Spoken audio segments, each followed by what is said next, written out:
அத்தியாயம் 27. விஷ்ணு சஹஸ்ரநாமம், ஸ்ரீமத் பாகவதம் ஆகியவற்றை கொடுத்து அனுகூலம் செய்தல், தீக்ஷித்தின் விட்டல் காட்சி, கீதா ரகசியம், கபர்டே குடும்பம்.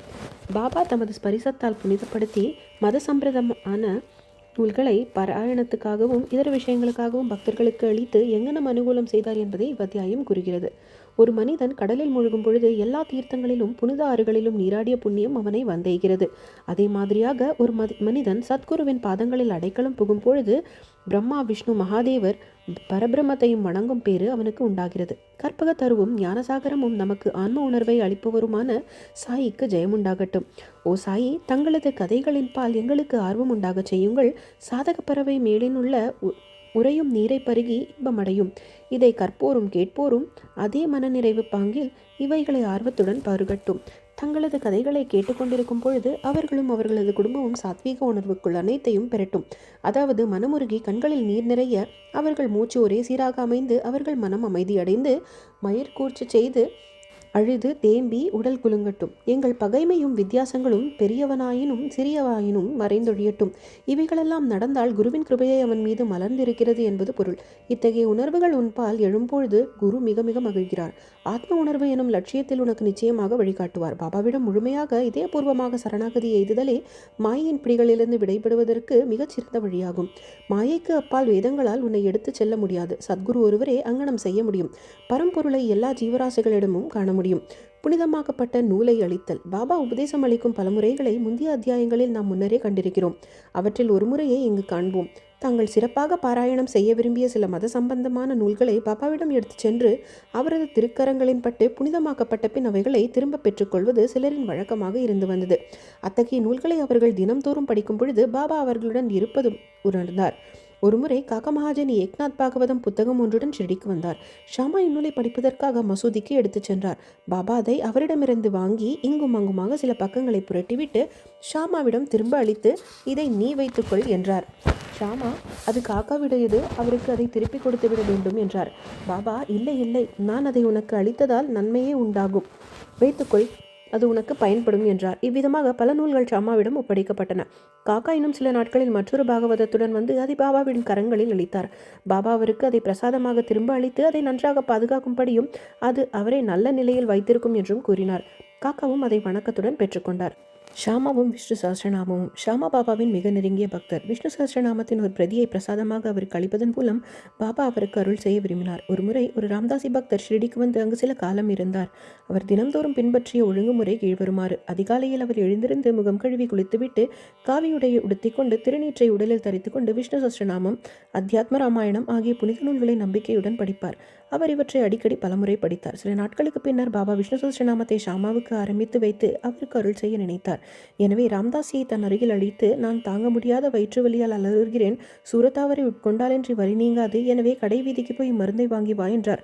பின்னர் தமது யதாஸ்தானத்திலிருந்து இறங்கி ராம்தாசி படித்துக் கொண்டிருந்த இடத்திற்கு வந்து விஷ்ணு சஹஸ்ரநாமத்தை எடுத்து தமது இடத்துக்கு வந்து ஷாமாவிடம், ஓ ஷாமா, இப்புத்தகம் மிகவும் பயனுள்ளது, பலனுள்ளது, எனவே இதை உனக்கு பரிசளிக்கிறேன். ஒருமுறை நான் தீவிரமாக கஷ்டப்பட்டேன். எனது இதயம் துடிக்கத் தொடங்கி என் உயிர் மிகவும் ஆபத்தான நிலையில் இருந்தது. அத்தகைய தருணத்தில் நான் இந்நூலை எனது மார்போடு வைத்து அணைத்து கொண்டேன். அப்பொழுது அது எத்தகைய ஆறுதலை அளித்தது! அல்லாவே என்னை காப்பாற்ற கீழிறங்கி வந்தார் என்று நினைத்தேன். எனவே இதை உனக்கு கொடுக்கிறேன். மெதுவாக படி. தினம்தோறும் குறைந்தபட்சம் ஒரு நாமத்தையாவது படி. அது உனக்கு நல்லது செய்யும். அது எனக்கு வேண்டாம் என்றார் ஷாமா. அதன் சொந்தக்காரரான ராம்தாசி ஒரு பைத்தியம், பிடிவாதக்காரன், கோபக்காரன். நிச்சயம் என்னுடன் சண்டைக்கு வருவான். மேலும் நான் ஒரு பட்டிக்காட்டான். ஆதலால் எனக்கு இந்நூலின் சமஸ்கிருத எழுத்துக்கள் படிக்க தெரியாது. ஷாமா, பாபா தமது இச்செய்கையின் மூலம் தன்னை ராம்தாசிக்கு எதிராக கிளப்பிடுவதாக நினைத்தார். பாபா அவருக்காக என்ன நினைத்தார் என்பதை பற்றிய எண்ணமே அவருக்கு இல்லை. ஷாமா ஒரு பட்டிக்காட்டனாக இருந்தபோதும் அவருடைய நெருங்கிய பக்தராகியால் இந்த விஷ்ணு சஹஸ்ரநாமத்தை அவர் கழுத்தில் சூட்டி உலக துன்பங்களிலிருந்து அவரை காக்க பாபா எண்ணிருக்க வேண்டும். கடவுள் நாமத்தின் சக்தி யாவரும் அறிந்ததே. அது நம்மை எல்லா பாவங்களிலிருந்தும் காப்பாற்றி பிறப்பு இறப்பு சூழே நின்றும் நம்மை விடுதலையாக்குகிறது. இதைவிட சுலபமான சாதனம் வேறெதுவும் கிடையாது. நம் மனதை மிகச்சிறந்த முறையில் அது தூய்மைப்படுத்துகின்றது. அதற்கு எவ்வித சடங்கு முறைகளோ தடையோ கிடையாது. அது அவ்வாறு சுலபம், அவ்வளவு பயனுள்ளது. ஷாமா இந்த சாதனையில் ஆர்வம் கொள்ளாதவராய் இருப்பினும் பாபா இது தன் ஷாமாவை செய்யும்படி விரும்பினார். எனவே பாபா அதை அவர் மேல் திணித்தார். ஏக்நாத் மகாராஜ் மாதிரியாகவே ஒரு ஏழை பிராமணனுடன் விஷ்ணு சஹஸ்ரநாமத்தை திணித்து அவனை காப்பாற்றினார் என்று வெகு நாட்களுக்கு முன்பே கூறப்பட்டிருக்கிறது. விஷ்ணு சஹஸ்ரநாமத்தை பாராயணம் செய்வதும் மனதை தூய்மைப்படுத்துகின்ற திறந்த அகலமான வழியாகும். எனவேதான் பாபா இதை ஷாமாவிடம் திணித்தார். ராம்தாசி சூரத்தாவரை விதைகளுடன் உடனே திரும்பினார். அங்கிருந்து அண்ணா சஞ்சனிகர் நாரதர் வேலை செய்ய விரும்பி நடந்ததையெல்லாம் அவரிடம் உரைத்தார். ராம்தாசி உடனே கோபத்தால் குதித்தார். தனது முழு வெறியுடன் ஷாமாவிடம் இறங்கி வந்தார். தனக்கு வயிற்று வலி என்ற பேரில் மருந்து வாங்கி வர அவரை அனுப்பும்படி பாபாவை தூண்டிவிட்டது ஷாமாதான் என்றும், இவ்வாறாக அவரை புத்தகத்தை எடுத்துக்கொண்டார் என்றும் கூறினார். ஷாமாவை அவர் திட்டவும் செய்து, அவர் புத்தகத்தை திரும்பி தரவில்லை என்றால் அவர் முன் தன் மண்டையை உடைத்துக் கொள்ளப் போவதாகவும் கூறினார். ஷாமா அமைதியாக அவருடன் எதிர்பார்த்தார். அது பயனளிக்கவில்லை. பின் பாபா அன்புடன் அவரை நோக்கி, ஓ ராம்தாசி, என்ன விஷயம்? ஏன் இவ்வளவு கலங்கி போயிருக்கிறார்? ஷாமா நம் பையன் இல்லையா? வீணாக அவனை ஏன் திட்டுகிறாய்? இவ்வளவு சண்டை போடும் ஆளாக நீ எப்படி இருக்கிறாய்? மிருதுவான இனிமையான மொழிகளை பேச உன்னால் முடியாதா? நீ தினம்தோறும் இந்த புனித நூல்களை படிக்கிறாய். எனினும் உன் மனது தூய்மையற்றதாகவும் உனது உணர்வுகள் கட்டுப்பாட்டில்லாமலும் இருக்கின்றன. நீ என்ன ராமதாசி, போ. இவைகள் எல்லாவற்றிலும் நீ பற்றற்று கவனமின்றி இருக்க வேண்டும். இந்த புத்தகத்தை நீ இவ்வளவு அதிகமாக விரும்புவது வியப்பாயில்லை. உண்மையான ராம்தாசிக்கு மமதா இருக்கக்கூடாது, ஆனால் சமதா இருக்க வேண்டும். ஷாமா பையனுடன் ஒரு புத்தகத்துக்காக நீ இவ்வளவு சண்டை செய்து கொண்டிருக்கிறாய். போ, உன்னிடத்தில் அமர்ந்து கொள். பணம் கொடுத்தால் ஏராளமான புத்தகங்கள் கிடைக்கும், ஆனால் மனிதர்கள் கிடைக்க மாட்டார்கள். நன்றாக நினைத்து பார்த்து தயவுள்ளவனாய் இரு. உன் புத்தகம் என்ன மதிப்பு பெறும்? ஷாமாவுக்கு அதை பற்றி கவலை இல்லை. நான் தான் அதை எடுத்து அவனிடம் கொடுத்தேன். உனக்கு அது மனப்பாடமாக தெரியும். ஷாமா அதை படித்து பலனடைய வேண்டும் என்று நான் எண்ணுகிறேன். எனவே தான் அதை அவனிடம் கொடுத்தேன் என்றார். பாபாவின் மொழிகள் எவ்வளவு இனிமையாக இருக்கின்றன. அவைகளின் பலன் ஆச்சரியமானது. ராம்தாசி அமைதியானார். ஷாமாவிடம் அதற்கு பதிலாக பஞ்சரத்னி கீதை ஒன்றை எடுத்துக்கொள்வதாக கூறினார். ஷாமா அதிக சந்தோஷமடைந்து, ஒன்றியன் பதிலாக உனக்கு 10 பிரதிகள் தருகிறேன் என்று கூறினார். முடிவாக இவ்விஷயம் சமாதானத்துக்கு வந்தது. எந்த கடவுளையும் அறிய வேண்டும் என்று அவர் கவலைப்பட்டது கிடையாதோ, அவரை பற்றிய விஷயங்கள் அடங்கியுள்ள பஞ்சரத்னி கீதையை ராம்தாசி கேட்டது ஏன்? தினந்தோறும் மசூதியில் பாபாவிடம் மத புத்தகங்களை படித்த ராம்தாசி ஷாமாவிடம் அவர் முன்னிலையிலேயே சண்டை செய்வானேன் என்ற கேள்விகளையெல்லாம் கருத்துங்கள் பழைய யாரிடம் ஒதுக்குவது என்பதையும் யாரை திட்டுவது என்பதையும் நாம் அறியோம். இந்நிகழ்ச்சி நடந்திராவிட்டால் ஈஸ்வர நாமத்தின் மகிமை, விஷ்ணு சஹஸ்ரநாம பாராயணம் ஆகிய விஷயங்களை எல்லாம் ஷாமாவின் அறிவிற்கு எட்டியிருக்காது என்பதை மட்டும் நாம் அறிவோம். எனவே பாபாவின் கற்பிக்கும் முறையும் ஆரம்பித்து வைக்கும் முறையும் விசேஷமானது என்று நாம் காண்கிறோம். இவ்விஷயத்தில் ஷாமா அந்நூலை படிப்படியாக கற்கவே செய்தார். புனே இன்ஜினியரிங் கல்லூரி பேராசிரியரும் ஸ்ரீமான் குட்டியின் மருமகனுமான பேராசிரியர் ஜிஜி நார்கே என்பவருக்கு அதை விவரித்து சொல்லும் அளவுக்கு அதில் வல்லமை பெற்றார். விட்டலனின் காட்சி. ஒரு நாள் காக்கா சாஹிப் தீக்ஷித் ஷிரடியில் உள்ள தனது வாதாவில் காலை குளியலுக்கு பின் தியானம் செய்து கொண்டிருக்கும் பொழுது விட்டலின் தெய்வீக காட்சி ஒன்று கிடைத்தது. அதன் பின் பாபாவை அவர் காண சென்ற பொழுது, விட்டல் பாட்டில் வந்தாரா? நீர் அவரை காணவில்லையா? அவர் மிகவும் நழுவல் பேர்வழி. இருக்க அவரை பிடித்து கொள்ளும், இல்லாவிடில் உமக்கு டேக்கா கொடுத்துவிட்டு ஓடிப்போய் விடுவார் என்று கூறினார் பாபா. பின்னர் மத்தியான வேளையில் பண்டரிபுரத்து விட்டல் 20-25 படங்களிலுள்ள ஒரு வியாபாரி வந்தான். தன் தியானத்தில் கண்ட விட்டலின் உருவத்துடன் இது அப்படியே அச்சாக பொருந்திருப்பதைக் கண்டு தீக்ஷித் அதிசயமடைந்தார். பாபாவின் மொழிகளை நினைவு கூர்ந்து மிகுந்த விருப்பத்துடன் ஒரு பாடத்தை வாங்கி தனது பூஜை அறையில் வழிபாட்டுக்காக வைத்தார். கீதா ரகசியம். பிரம்ம வித்தையை கற்பவர்களை பாபா எப்பொழுதும் நேசித்தார், அவர்களை ஊக்குவித்தார். உதாரணத்திற்கு, ஒரு முறை பாபு சாஹேப் ஜோக் ஒரு பார்சலை பெற்றார். லோகமானிய திலகர் எழுதிய கீதா ரகசியத்தின் ஒரு பிரதி அதனுள் இருந்தது. தனது அக்குளில் அதை வைத்தவாறு மசூதிக்கு வந்து அவர் பாபாவின் முன் விழுந்து பணிந்த போது பார்சல் பாபாவின் பாதத்தில் சென்று விழுந்தது. பாபா அது என்ன என்று விசாரித்தார். அவ்விடத்திலேயே பார்சல் உடைக்கப்பட்டு அப்புத்தகம் பாபாவின் கரத்தில் வைக்கப்பட்டது. இங்கும் அங்குமாக அதன் சில பக்கங்களை அவள் புரட்டிவிட்டு தமது பையிலிருந்து ஒரு ரூபாயை எடுத்து அதன் மீது வைத்து அதை ஜோக்கிடம் அளித்து, இதை முழுமையும் படி, உனக்கு நன்மை விளையட்டும் என்றார். கபர்டேயின் குடும்பம். கபர்டேயை பற்றிய விளக்கங்களுடன் இவ்வத்தியாயத்தை நாம் முடிப்போம். ஒருமுறை தாதா சாஹேப் கபர்டே தன் குடும்பத்துடன் ஷிரடிக்கு வந்து சில மாதங்கள் தங்கியிருந்தார்.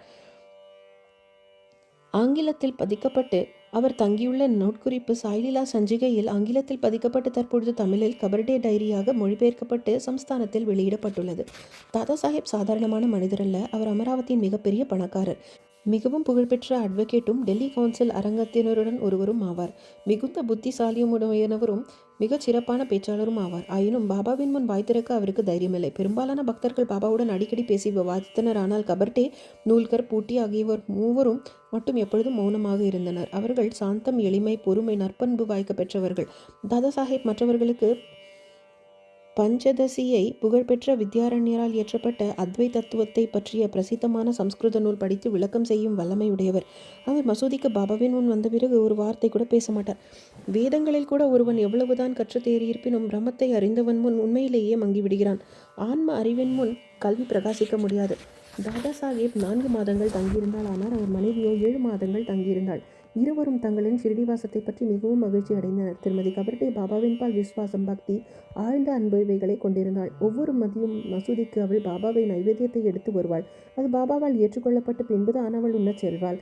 அவளது நிதானமான உறுதியான பக்தியை மற்றவர்களுக்கு காட்ட பாபா விரும்பினார்.